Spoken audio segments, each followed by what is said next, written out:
વિદ્યાર્થી મિત્રો બીજું યાદ રાખજો, આ સુદ અને વદ છે એ તમને યાદ આવવું જોઈએ, કોને સુદ કહેવાય અને કોને વદ કહેવાય. જો વિદ્યાર્થી મિત્રો આ ચંદ્ર છે એની કળા ઉપર આધારિત હોય છે, બરાબર. એકમથી લઈને પૂનમ સુધીનો જે સમયગાળો હોય છે, બરાબર, જેને આપણે કહીએ છીએ અજવાળિયું. શું કહીએ છીએ? અજવાળિયું. તો એ ત્યારે છે સુદ લાગે છે, જેને આપણે શુક્લ પક્ષ એવું કહીએ છીએ. શું કહીએ છીએ? શુક્લ પક્ષ એવું આપણે કહીએ છીએ. એકમથી લઈને પૂનમ સુધીનો સમયગાળો. હવે પછી છે પૂનમ પછીથી લઈને અમાસ સુધીનો સમયગાળો છે વિદ્યાર્થી મિત્રો, એને આપણે અંધારિયું કહીએ છીએ. શું કહીએ છીએ?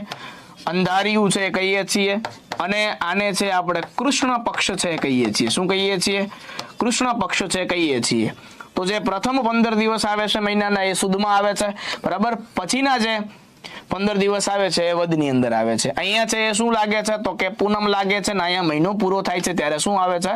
તો કે અમાસ છે એ આવે છે. ચંદ્રની ઉપર છે આખે આખું આધારિત છે. ઓકે, તો આ વસ્તુ છે યાદ રાખજો, બરાબર. શુક્લ પક્ષ, અજવાળિયું, સુદ, પૂનમ, અમાસ, વદ, અંધારિયું અને કૃષ્ણ પક્ષ.